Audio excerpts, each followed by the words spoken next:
नमस्कार, मैं महावीर सिंह। मैं इस समय हूँ भिनमाल में। कल 21 अप्रैल को यहाँ पर प्रधानमंत्री नरेंद्र मोदी की जनसभा है। उसी की तैयारियों को लेकर यहाँ पे बीजेपी के प्रदेश स्तरीय पदाधिकारी मौजूद हैं।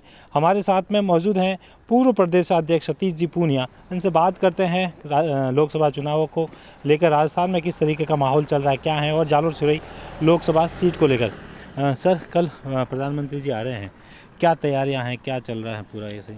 भीनमाल और जालोर सिरोही की जनता, खासतौर पर मारवाड़ की जनता प्रधानमंत्री जी को सुनने के लिए उत्सुक है। सारी तैयारियां पूरी हो गई और मेरा दावा है कि ये सभा ऐतिहासिक होगी।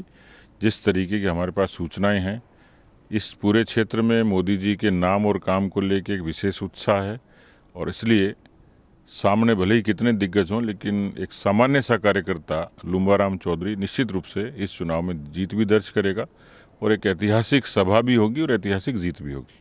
प्रधानमंत्री इसलिए तो नहीं आ रहे कि मुख्यमंत्री के बेटे हैं और एक हॉट सीट है, इसलिए एक जालोर में सभा का आयोजन किया जा रहा है? नहीं, पूर्व मुख्यमंत्री का बेटा होने के कारण हॉट सीट नहीं है। हॉट सीट तो लुम्बाराम चौधरी जो एक सामान्य जमीनी आदमी है और उसके सामने एक किस्म की राजा और रंग की लड़ाई है।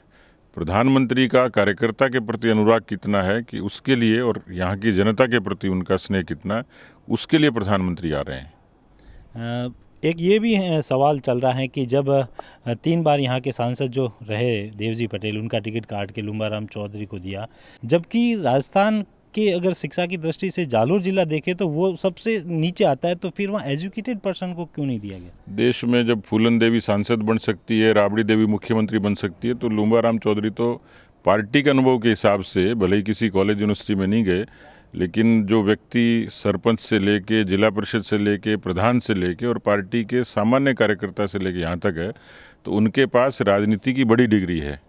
और ये किसी संविधान ये इजाज़त देता है कि कोई भी व्यक्ति जो 25 साल से बड़ा हो, भारत का नागरिक हो, वो चुनाव लड़ सकता है। तो ये लिबर्टी भारत के संविधान ने दी है। मुझे लगता है कि पार्टी ने योग्य निर्णय किया है कि एक सामान्य व्यक्ति भी संसद में जा सकता है। बाड़मेर जैसलमेर लोकसभा सीट पर भी काफ़ी ज़्यादा नज़र है। प्रधानमंत्री ने अभी हाल ही में वहाँ पे जनसभा को संबोधित किया। क्या लगता है स्थिति कि वहाँ पे बीजेपी को तीसरे नंबर पर बताया जा रहा है? देखिए, जब तक परिणाम नहीं आएंगे तो कोई किसी नंबर पर ही लेगा, लेकिन राजस्थान में भारतीय जनता पार्टी मिशन 25 के लिए काम कर रही है। उस मिशन में बाड़मेर जैसलमेर भी है। निश्चित रूप से कैलाश चौधरी वहाँ के योग्य प्रतिनिधि हैं और एक बार फिर से बाड़मेर का प्रतिनिधित्व करेंगे। बाड़मेर सीट पर अभी आने वाले दिनों में प्रधानमंत्री जी की एक और रैली है जैसलमेर में। अभी खैर उसके बारे में कोई निश्चित नहीं है, लेकिन बड़े नेता हैं तो जब कार्यक्रम में वहाँ के स्थानीय लोग मांगते हैं तो उसके अनुरूप उन पर चर्चा जरूर होती है, पर अभी उसके बारे में कोई निश्चित मैं नहीं कह सकता। कल ग्रेट खली, कंगना जो है वो एक्ट्रेस हैं वो, इसके अलावा सनी देओल भी वहाँ पे जैसलमेर बाड़मेर में आएंगे। तो क्या इतनी वो बनी हुई है सीट कि भाजपा को वहाँ पे इतने बड़े सिने स्टार से लेकर वहाँ पे मेहनत करनी पड़ रही है? पिछली बार भी आए थे सनी देओल, तो पार्टी से जुड़े हुए लोग हैं, प्रचार के लिए कोई कहीं भी आ सकता है। मुझे लगता है कि इसमें तो कोई किसी को ऐतराज होना नहीं चाहिए। जालोर की सीट कितने वोटों से निकलेगी, क्योंकि यहाँ पे 3 साल से 4 बार से कंटिन्यू बीजेपी की रही है, तो इस बार क्या वोट मार्जिन बढ़ेगा? मैं जालोर के बारे में इतना कह सकता हूँ कि मारवाड़ की और ख़ासतौर पर पाली जालोर सिरोही की जनता का बीजेपी के प्रति और बीजेपी के एजेंडे के प्रति एक विशेष लगाव है।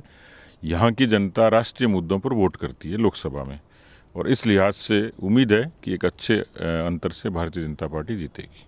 प्रथम चरण के चुनाव हो गए हैं अभी, कल तो 12 सीटों पे जो चुनाव हुए उसमें वोट प्रतिशत कम रहा। क्या वो कहीं ना कहीं ऐसे आंकलन आए हैं सर्वे रिपोर्ट में कि बीजेपी के लिए थोड़ा सा अगर वोट प्रतिशत कम रहता है तो नुकसान होता है उसमें? वो तो मशीन में जमा हो गया, अब किसके प्रतिशत कम हुआ है तो नहीं कह सकते, लेकिन हाँ, पोलिंग परसेंटेज कम होना ये लोकतंत्र के लिए यूँ कहा जा सकता है कि उसमें और लोगों को मुखर होकर उसमें मतदान करना चाहिए था। चुनाव आयोग भी प्रचार प्रसार करता है, पार्टियां भी अपील करती हैं, लेकिन इस समय राजस्थान में गर्मी का दौर भी शुरू हो गया और मैं देखता हूं कि मैं आज जिस गांव में गया था देबाबास, एक गांव में 45 शादियां थी, 45।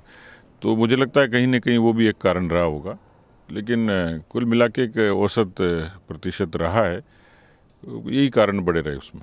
जोधपुर सीट को लेकर आप क्या रखते हैं विचार, किस तरीके से क्या टक्कर है वहाँ? गजेंद्र सिंह जी अच्छे मार्जिन से जीतेंगे। जिस तरीके का वहाँ कार्यकर्ताओं ने परिश्रम किया, जोधपुर के शहर की जनता जिस तरीके से हिंदुत्व के राष्ट्रवाद के मुद्दे पर मुखर है, तो मुझे पूरा भरोसा है कि गजेंद्र सिंह जी की अच्छी जीत होगी। क्या लगता है राजस्थान की 25 सीटों में से कितनी सीटें, 25 की 25 जैसे 2 बार रिकॉर्ड बने, तीसरी बार हैट्रिक? बिल्कुल हैट्रिक बनेगी, मोदी जी की बनेगी, बीजेपी की बनेगी। तो ये थे सतीश जी पूनिया हमारे साथ, और इन्होंने दावा किया है कि आने वाले समय में जब परिणाम आएंगे तो लोकसभा चुनाव में बीजेपी की ओर से 25 की 25 सीट जीतने का एक हैट्रिक बनाया जाएगा।